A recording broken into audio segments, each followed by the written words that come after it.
আসলে মাননীয় প্রধানমন্ত্রী শেখ হাসিনা, বঙ্গবন্ধু কন্যা শেখ হাসিনা, উনি যেভাবে অপারেট করেন, ওনাকে যারা চিনেন তারা খুব ভালো করে জানেন এত সহজ না যে উনার মতন একটা নেতৃত্বকে আমি বা আমরা কয়েকজন প্রভাবিত করে ফেললাম, ওইভাবে উনি চলছেন, ব্যাপারটা এরকম না।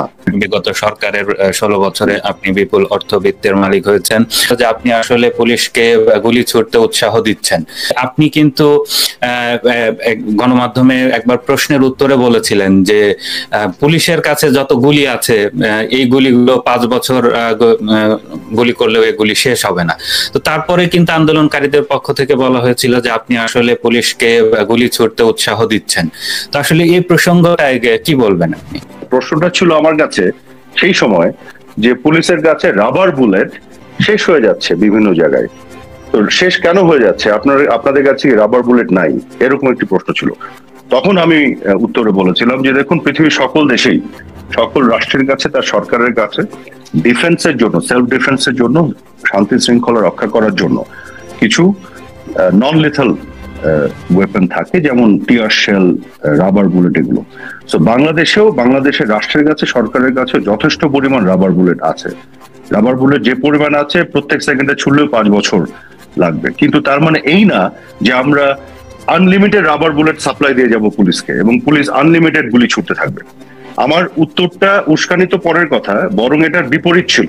আমার উত্তর অফেন্সিভ তো হওয়া পরের কথা, আক্রমণাত্মক তো হওয়া পরের কথা, বরং ডিফেন্সিভ ছিল। আমি বলতে চেয়েছিলাম যে আমাদের সরকারের কাছে থাকলে এটা তো সাপ্লাই করতে হবে, এটা নেসেসারি না, এবং পুলিশের কাছে ইচ্ছা মতন আমরা রাবার বুলেট দিব এবং পুলিশ ইচ্ছা মতো গুলি ছুড়বে, যে কারণে শেষ হয়ে যাওয়াটা স্বাভাবিক, কারণ আমরা তো আনলিমিটেড সাপ্লাই এনশোর করবো না, পৃথিবীর কোনো দেশ করে না। তো আমার মূল বক্তব্যটা ছিল যে হ্যাঁ, গুলি আছে, এটা তো সত্য, কিন্তু আছে বলে আমরা দিচ্ছি না, আমরা দিতে চাচ্ছি না, আমরা দিব না, যে কারণে হয়তো পুলিশের কাছে এটা শেষ হয়ে যাচ্ছে। তো আমার মূল বক্তব্য বাকি অংশটুকু কেটে দিয়ে শুধুমাত্র ওই অংশটুকু বারে বার গণমাধ্যমে প্রচার করা হয়েছে, অ্যাজ ইফ আমি বলেছি আক্রমণাত্মক ভঙ্গিতে যে এতগুলি আছে যে প্রত্যেক সেকেন্ডে ছুড়লেও 5 বছর লাগবে। কিন্তু তার আগে তো এটাও বলেছি, বা তারপরে এই কথাগুলো তো আমি বলেছি যে কিন্তু পুলিশকে, এর মানে এই না যে আমরা পুলিশকে গুলি দিতে থাকবো এবং পুলিশ গুলি ছুটতে থাকবে। আমরা নিজেরাই আমাদের পলিসির অংশ হিসেবে পুলিশকে গুলি দেওয়া হচ্ছে না, যে কারণে গুলি শেষ হয়ে যাচ্ছে। তো আমার বক্তব্যটাকে এখন পরিষ্কার হয়েছে আমি কি বলেছি আর এটাকে কিভাবে বিকৃতভাবে উপস্থাপন করা হয়েছে, খণ্ডিতভাবে উপস্থাপন করে। তো আমার কথা হলো কি, যে কেউ যদি কোনো ভুল বক্তব্য দেয়, অন্যায় বক্তব্য দেয়, সেগুলো নিয়ে সত্যের মাপকাঠিতে দাঁড়িয়ে বিচার বিশ্লেষণ হওয়া উচিত। শুধুমাত্র রাজনৈতিকভাবে আমি কাউকে বিরোধিতা করি এই জন্য তার বক্তব্যকে বিকৃত করে উপস্থাপন করে মিথ্যার বেড়াজালে আমরা এক ধরনের ন্যারেটিভ তৈরি করব সমাজে, এটা কিন্তু খুবই দুঃখজনক এবং এগুলো কারোর জন্য মঙ্গলজনক হয় না। এই যে 5 আগস্ট আওয়ামী লীগ সরকার পতনের পর বিভিন্ন গণমাধ্যমে এসেছে, তারা সংবাদ পরিবেশন করেছে, আপনি অনেক বিগত সরকারের 16 বছরে আপনি বিপুল অর্থবিত্তের মালিক হয়েছেন। বর্তমানে ওয়াশিংটনে যিনি প্রেস মিনিস্টার আছেন গোলাম মুর্তুজা, তিনি কিন্তু একটি ভিডিওতে দাবি করেছেন যে আপনি যে ফাউন্ডেশন, সুচিন্তা ফাউন্ডেশনের চেয়ারম্যান, সেই ফাউন্ডেশনের মাধ্যমে 40 কোটি টাকা সরকারের কাছ থেকে নিয়েছেন, যেটি দৃশ্যমান, মানে যেটি দেখা যাচ্ছে, মানে গোলাম মুর্তুজার ভাষ্য অনুযায়ী তিনি সেটা দেখতে পাচ্ছেন, এবং অদৃশ্য, মানে এই দেখার বাইরেও আরো শত শত কোটি টাকা সরকারের কাছ থেকে নিয়েছেন। কি বলবেন এই অভিযোগের বিষয়ে? এগুলো নিয়ে আসলে কিছু বলার নাই। হ্যাঁ, কি আর বলবো বলেন, কথা হলো মানুষ যখন এভাবে ডাহা মিথ্যা কথা বলে, নির্লজ্জের মতন, কিছু বলার থাকে না। সুচিন্তা ফাউন্ডেশন কখনোই সরকারের সাথে কোনো কাজ করেনি, কাজে যেখানে আমরা কোনো কাজই করিনি সেখানে সরকারের কাছ থেকে কাজের বিনিময়ে বিভিন্ন দায় দেখিয়ে টাকা নেওয়ার তো কোনো প্রশ্নই আসে না, নাম্বার 1। কাজেই যারা এগুলো দাবি করছে তাদেরকে আমি চ্যালেঞ্জ করতে চাই, তারা এগুলো দেখেছে এবং তাদের কাছে দলিলপত্র একটু দেখাক, কারণ কখনোই আমরা সরকারের সাথে 1 পয়সারও কাজ করিনি। সুচিন্তা ফাউন্ডেশন প্রাইভেট সেক্টরে প্রাইভেটলি কাজ করতে, হ্যাঁ আমরা দলের পক্ষে কাজ করেছি, বাট সরকারের কোনো অর্থনৈতিক কোনো লেনাদেনার সাথে আমাদের কখনো কোনো সংযুক্তি ছিল না। আমি চ্যালেঞ্জ করে দিলাম, 1 পয়সার কোনো সরকারি কোনো কাগজপত্র যদি কেউ দেখাতে পারে, আমি রাজনীতি করে ছেড়ে দেবো, কারণ এই কাজ আমরা করিনি, এগুলো আমরা বিশ্বাস করি না। আবার অদৃশ্য যেগুলো যারা দাবি করছে তারাও দেখেনি, কিন্তু শত শত কোটি টাকা, তাহলে তো 1000 কোটি টাকা বললে আরো ভালো। আপনি স্বপ্নে যখন খাবেন, ডাল ভাত কেন খাবেন? আপনি পোলাও কোরমা খান, কারণ আপনার কাছে প্রমাণ নাই, কিছু নাই, এটা ভিজিবল না, অদৃশ্য, দৃশ্যমান না, অথচ আপনি বলে দিচ্ছেন। কাজে এইসব প্রোপাগ্যান্ডিস্ট, অপপ্রচারকারী আছে সমাজে, বিভিন্ন সাংবাদিকতার বাতাবরণে এরা চলে, কিন্তু এরা আসলে বিভিন্ন গোষ্ঠীর পক্ষে ব্রোকারি করে এবং রাজনৈতিকভাবে প্রতিপক্ষকে হেয় প্রতিপন্ন করার জন্য এসব মিথ্যাচার করে। বাংলাদেশের মানুষের কাছে আমার একটাই দাবি থাকবে, সেটি হলো যে বাংলাদেশে যদি সততার সাথে কেউ রাজনীতি করতে হয়, তাহলে যারা সততার সাথে রাজনীতি করবে তাদের নামে মিথ্যা অপবাদ দিবেন না, সঠিক তথ্য প্রমাণের ভিত্তিতে কথা বলবেন এবং সেই সঠিক তথ্যকে গ্রহণ করবেন। আমি 2020 সাল পর্যন্ত বাংলাদেশে ভাড়া বাসায় থেকেছি। আমার কোনো প্রপার্টি নাই বাংলাদেশে, বিদেশে, পৃথিবীর কোথাও।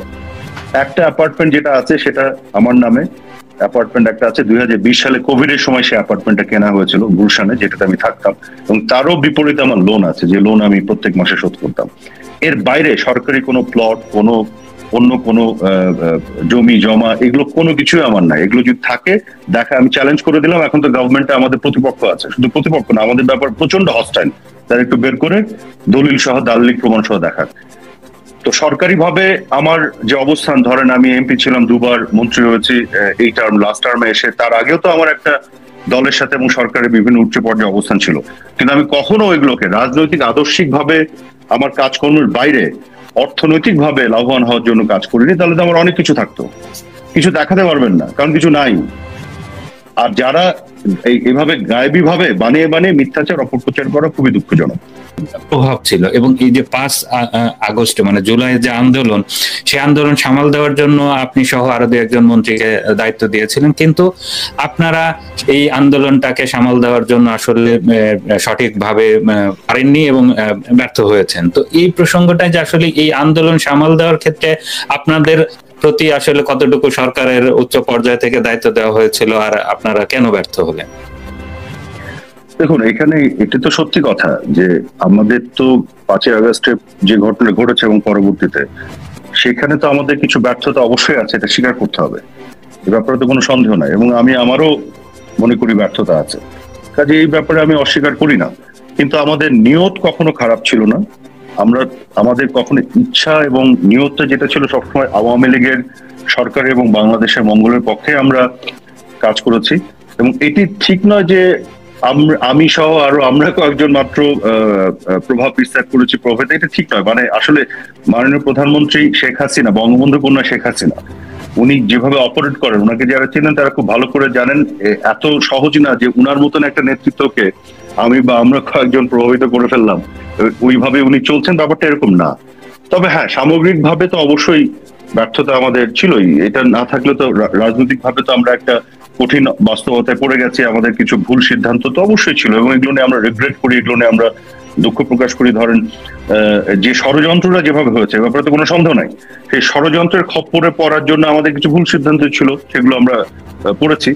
তো বড় আকারে যে ষড়যন্ত্রটা হয়েছে, দেশি বিদেশি ষড়যন্ত্র, এবং যেভাবে আমাদের বিরুদ্ধে মানুষের মন বিষিয়ে দেওয়ার জন্য যেভাবে হত্যাকাণ্ডগুলো ঘটনা হয়েছে, সেগুলো তো ধরেন ডেফিনেটলি এগুলো আমাদের অনুধাবন করা, বোঝার ক্ষেত্রে। এবং আমি বলবো যে মাননীয় প্রধানমন্ত্রী উনি শুধু আমাদের সাথে আলোচনা করে সিদ্ধান্ত নিচ্ছে ওরকম না, উনি সবার সাথেই ওনার যোগাযোগ সবসময় ছিল। আওয়ামী লীগ তো আসলে অনেক পুরনো একটি দল, 49 সালে যাত্রা শুরু, প্রায় 75 বছর বয়স। এরকম একটি পুরনো দল, তার একটা সাংগঠনিক শক্তি হিসেবে আওয়ামী লীগের বিরাট একটা ঐতিহ্য ছিল, যে আওয়ামী লীগ আসলে তৃণমূলের বাংলাদেশের চেটে খাওয়া মানুষের, গরিব মানুষের দল হিসেবে আওয়ামী লীগের একটি ঐতিহ্য ছিল। এরকম একটি দলে বলা হয়ে থাকে যে এই যে লাস্ট বিগত কয়েক বছরে ধীরে ধীরে সাংগঠনিক অভিজ্ঞতাহীন অনেকে আওয়ামী লীগের নেতৃত্বে চলে এসেছে, এবং সরকার পরিচালনা এবং দল পরিচালনা যে দুটা আলাদা দক্ষতা, যোগ্যতা বা কৌশলের দরকার পড়ে, এই জিনিসটাও আসলে ততটা খেয়াল করা হয়নি। আপনার কি মনে হয় যে আসলে কি সাংগঠনিক অভিজ্ঞতাহীন বা তুলনামূলক কম অভিজ্ঞতা সম্পন্ন ব্যক্তিরা আওয়ামী লীগের কেন্দ্রীয় নেতৃত্ব বা নীতি নির্ধারণের ক্ষেত্রে গুরুত্বপূর্ণ হয়ে ওঠার কারণে কি দলের এই আজকের যে বিপর্যয়, এরকম একটি বিপর্যয়ের মুখোমুখি হয়েছে? আপনার প্রশ্নের উত্তরটা আমি এভাবে দিই যে আওয়ামী লীগের যে কেন্দ্রীয় কার্যনির্বাহী সংসদ, সেখানে তো সভানেত্রী আছেন, সাধারণ সম্পাদক আছেন এবং আপনার প্রেসিডিয়াম আছে, তারপরে আপনার সম্পাদক মন্ডলী আছে এবং সদস্য আছে। তো সেখানে যদি আপনি দেখেন, আওয়ামী লীগের সাথে দীর্ঘদিন ধরে সাংগঠনিকভাবে সম্পৃক্ত থাকা এবং অভিজ্ঞতা সম্পন্ন মানুষই তো 90%। আপনি জাস্ট লিস্টটা দেখলেই আপনি নাম ধরে ধরে হিসাব করলে পাবেন। এবং এছাড়াও যেটা হয় একটা রাজনৈতিক আপনার চলার পথে, নতুন অনেককে হয়তো সুযোগ দেওয়ার একটা চেষ্টা ছিল মাননীয় প্রধানমন্ত্রীর, আওয়ামী লীগ সভানেত্রীর। উনি চেষ্টা করেছেন, সুযোগ দিয়েছেন, দেখেছেন কেমন করে, ভালো করে কিনা, এবং অনেক ক্ষেত্রে অনেককে দিয়ে হয়তো ফিউচারের জন্য চেষ্টা করেছেন।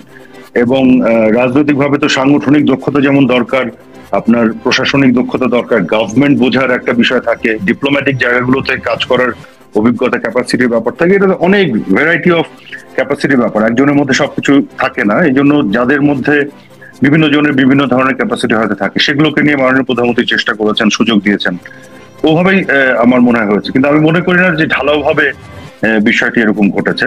তবে অনেক ক্ষেত্রেই কিছু তো সুযোগ তৈরি করারও দরকার হয়, আপনার কে ভালো করবে খারাপ করবে দেখার জন্য। আপনি বঙ্গবন্ধুর ক্ষেত্রে দেখেন, সৈয়দ নজরুল ইসলাম জাতীয় চার নেতার একজন, উনি তো একজন শিক্ষক ছিলেন, কিন্তু তাকে কিন্তু, এবং লোকাল পলিটিক্স এর সাথে ছিলেন, তাকে কিন্তু উনি খুঁজে বের করে নিয়ে এসে জাতীয় রাজনীতিতে সম্পৃক্ত করেছেন, এবং উনি কিন্তু তার মতন করে তার অবদান রেখেছেন। তো কখনো কখনো আপনার ক্ষেত্র বিশেষে এই ধরনের চেষ্টা হয়তো করা হয়, এবং নেতৃত্ব, সর্বোচ্চ পর্যায়ে নেতৃত্বে তার চিন্তা থেকে, তার বিচক্ষণতা থেকে উনি সেটা করেন।